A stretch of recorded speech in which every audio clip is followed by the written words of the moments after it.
Hey there, members of the Night Crew, and folks who just love horror. Welcome to the Night Crew podcast, the podcast where we get cozy with the creepy, the frightening, and the just plain undead. I'm your host, Brad Ricks. If you're wondering what the Night Crew is, well, they are a team of monster hunters in a book series I'm writing, which, coincidentally enough, is also titled The Night Crew. They hunt creatures of the night that want to hunt us. So today, we're kicking off a new series, diving fang first into one of the most iconic supernatural legends of all time. A topic that's both bloodthirsty and, for some reason, always seems to be strangely attractive. Vampires. Yep. The undead, the horrifying, the evil, and even those that sparkle, depending on your flavor. From blood-sucking corpses to brooding immortals, vampires have been haunting humanity's imagination for centuries. This episode is going to be a general vampire overview. Upcoming ones will dive into specific vampires, how to kill them, etc., etc. So for now, grab a clove of garlic, sharpen a wooden stake, clutch that crucifix to your chest, and let's take a journey into the night. Let's start with the basic. What is a vampire? Well, think of a vampire as basically your worst roommate. They never die. They drink all your stuff. Well, your blood in this instant. They avoid sunlight, and they're usually uninvited. A vampire, in the simplest sense, is a creature that feeds off the life force of the living. Usually blood, sometimes souls, and even occasionally emotions. It all depends on the type of vampire. They're typically undead, meaning someone who used to be alive, died, and then said, you know what, I'm not done yet, and crawled out of the grave to snack on the living. There are some classic vampire traits that we know and love. Things like immortal, sleep in coffins, not a huge fan of garlic or Italian food, has fangs, typically night dwellers, meaning they hate the sun, they don't age, and sometimes come with an assortment of powers. Hypnotism, super strength, shape-shifting, and apparently always super attractive. Have you ever noticed that in every vampire movie, except for The Strain? Let's ignore that one for now. Vampires are always uber sexy. Who made that rule? Who said, yeah, that creature that's stupid deadly, faster than humans, stronger than humans, let's make them all look like runway model with a commitment issues. Vampire Diaries and Spike, I think we're looking at you. But not all vampires are Transylvania counts in capes or moody teenagers in Washington state. Across cultures, the vampire is a shape-shifting metaphor for everything from disease to lust to economic anxiety. Now, vampires are truly international. Forget Dracula for now. He's going to get a whole episode to himself, but he's also just one vamp. The world is crawling with regional bloodsuckers. Pretty much every culture has some version of the blood-sucking undead. Now today, there are 4 I'm going to highlight. In a later episode, we're going to get truly global. Now, we're going to start with Eastern European vampires. This is the vampire's spiritual homeland. In Slavic folklore, the vampire was not elegant or suave. He was a bloated, reddish corpse that looked like they'd eaten a very unfortunate buffet of villagers. They were said to cause death and disease, which is a pretty rude stereotype, but also pretty much on brand for undead entities. These vamps were very old school. They didn't whisper, "I want to suck your blood." They just groaned a lot and bit your neck. And villagers dealt with them the old fashioned way, digging up bodies, staking them, and then giving them a stern talking to, usually with fire. In a future episode, we'll talk about all the fun undead prevention techniques. Now, moving away from Eastern Europe, let's hop on down to Greece. Now, in Greece, we have what are called the vrikolakas, which is certainly a word I just butchered, but just wait, I'll get worse.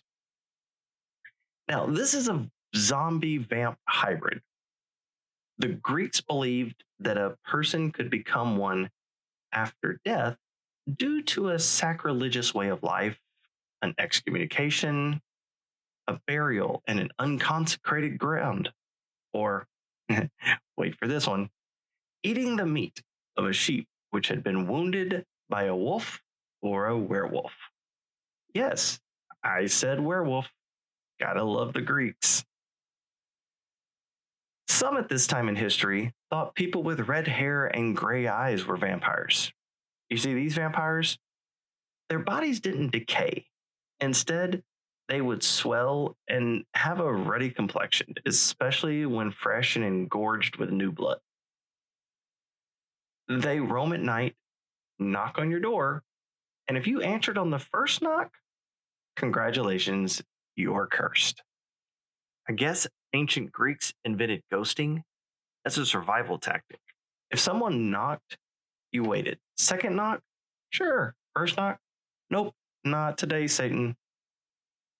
Now, on to China. China has what's called the Jiangxi. I don't think I was as bad at that pronunciation, but just you wait. Now, these guys are known as the hopping vampire. Yeah, I said it, hopping. Now, in popular culture, it's commonly represented as hopping or leaping. In more folkloric accounts, however, it is more formidable, capable of giving chase by running, and if sufficiently ancient, or if it has absorbed enough yang energy. I said yang, get your mind out of the gutter. But if it absorbed enough yang energy, capable also of flight.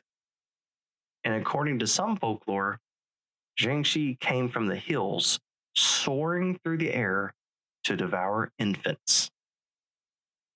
They're described as having greenish white skin, which probably came from fungus or mold growing on corpses.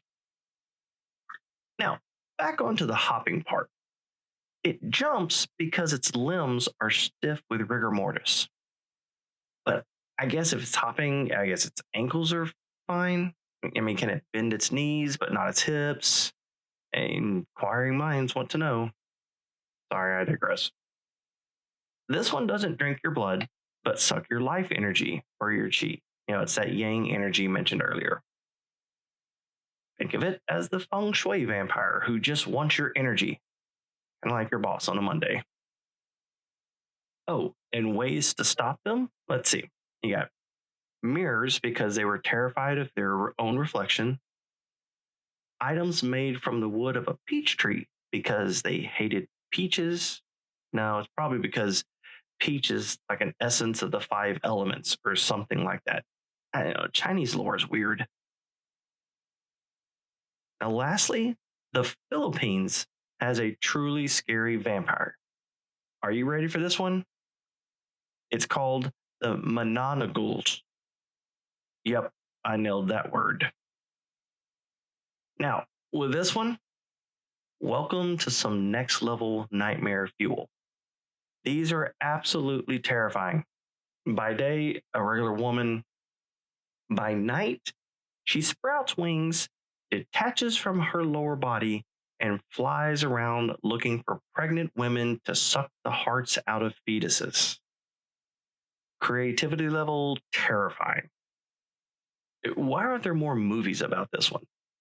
I'm seriously thinking of writing a night crew novel where the team fights this horribly frightening creature. Now let's shift gears and get historical. Who's ready to talk about how this whole vampire business got started? It's not just spooky bedtime stories, it's also science, kind of. Back in the days before modern medicine, people didn't understand decomposition. So when bodies in shallow graves started bloating and leaking fluid, or as the villagers saw them, plump and bloody, the townsfolk were like, yep, vampires, obviously. Hey, Bob, go grab some pitchforks, take them down. Also, disease outbreaks and plagues often got blamed on vampires. During outbreaks of tuberculosis or the Black Death, people would die quickly and mysteriously.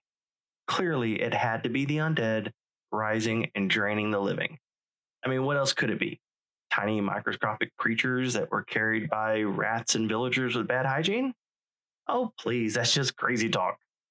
Undead vampires coming back to feed on the living makes much more sense scientifically speaking. I bet penicillin and the discovery of germs really rocked their world. So, another origin of vampires: sleep paralysis. You wake up in the middle of the night frozen, feel a crushing weight on your chest, and see a shadowy figure in the room.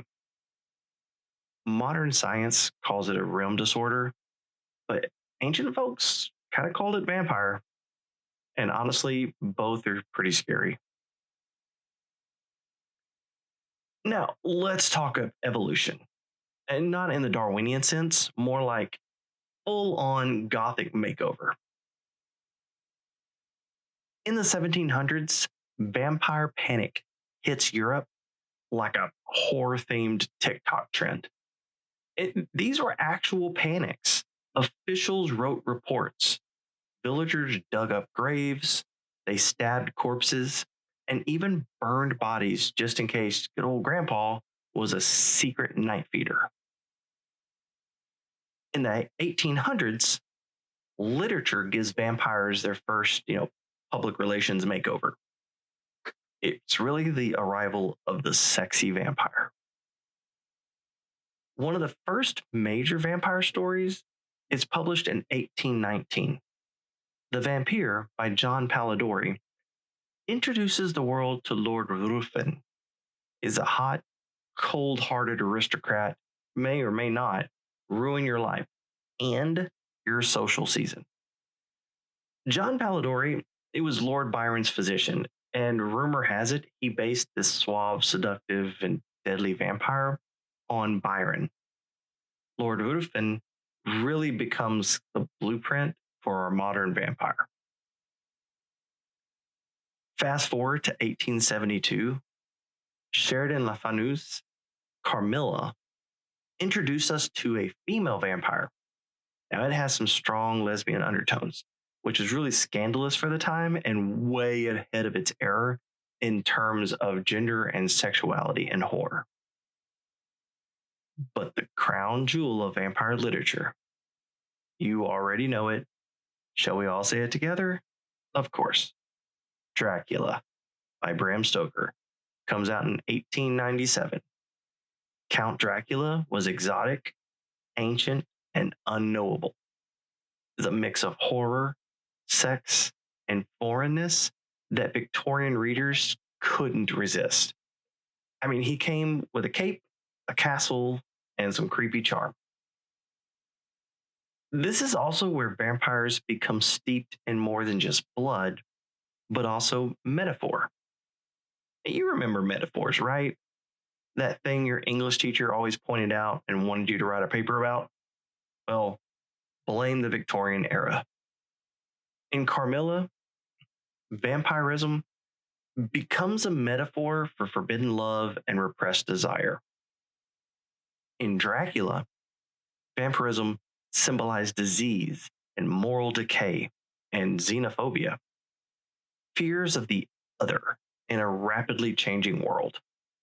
The act of biting and blood drinking, well, that was dripping with sexual tension, especially for Victorian audiences. This trend continued into later works, like Anne Rice's Interview with a Vampire, which comes out in 1976. It took a philosophical turn. Her vampires are tortured, reflective, and grappling with immortality. They ask, what does it mean to live forever? To feed off others, to be cursed with memory. Every generation's vampires say something about its fears and desires. Now let's fast forward to the 20th century, and vampires take on Hollywood. Nosferatu hits the silver screen in 1922 and was pure nightmare fuel for the time. Giant hands, creepy stare, some horribly long teeth. But then Bela Lugosi came in with his slicked hair and that famous good evening that made all the girls swoon. And Hollywood turns vampires into goth heartthrobs. I'll fast forward past the Hammer films and Christopher Lee, who I still believe is one of the best Draculas, and slide all the way up to the Queen herself. In 1976, Anne Rice writes Interview with a Vampire, and suddenly, vampires are emo philosophers.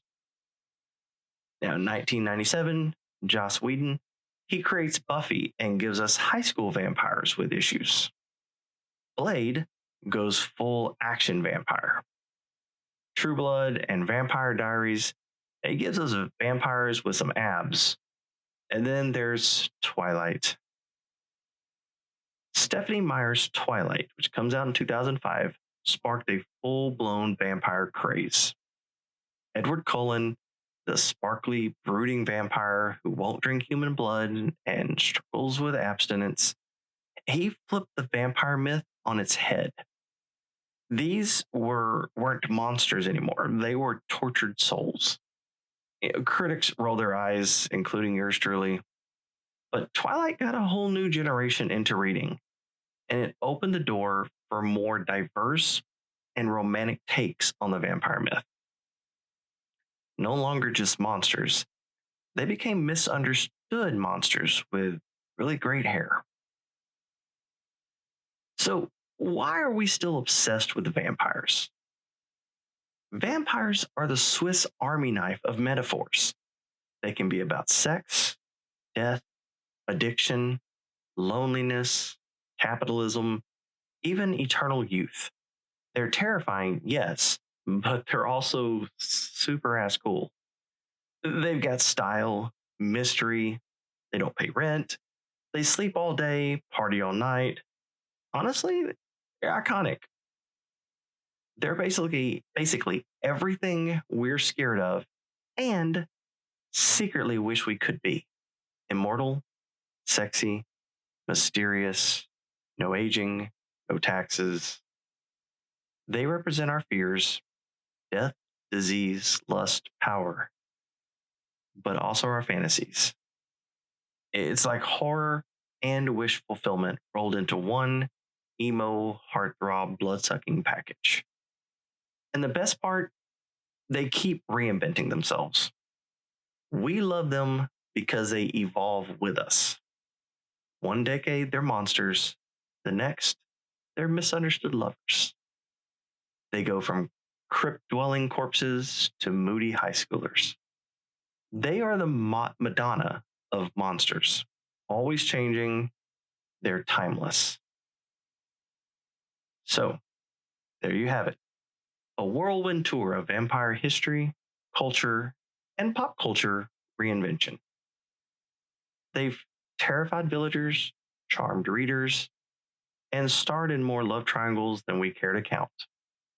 And whether they're hopping, flying, sparkling, or brooding in a velvet chair, they're not going anywhere.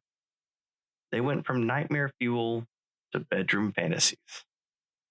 Vampires continue to creep into our imaginations in bedrooms and streaming services. So, the next time you hear a knock at the door, feel a chill, or meet someone who refuses garlic bread, be alert.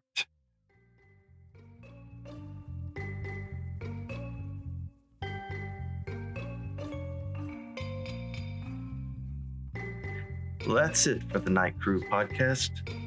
If you laughed, learned, or low-key want to become immortal, make sure to follow the show, share it with a friend, and leave a rating. Hopefully, 5 stars. If you want updates on my writing, you can follow me on Facebook or TikTok at Bradrick's Author. You can also find copies of my novels wherever you like to buy books.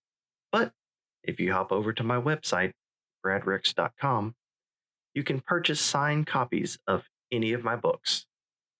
While there, also sign up for my newsletter. Remember, The Night Crew Book 1 is currently available, and Book 2 comes out in November. I'm Brad Ricks, reminding you to stay out of graveyards after dark, question people who don't show up in mirrors, and seriously, why aren't there more movies about that fetus-eating vampire from the Philippines whose name I can't pronounce? Until next time, keep your curtains drawn, your sense of humor sharp, and your blood inside your body. Thanks for listening.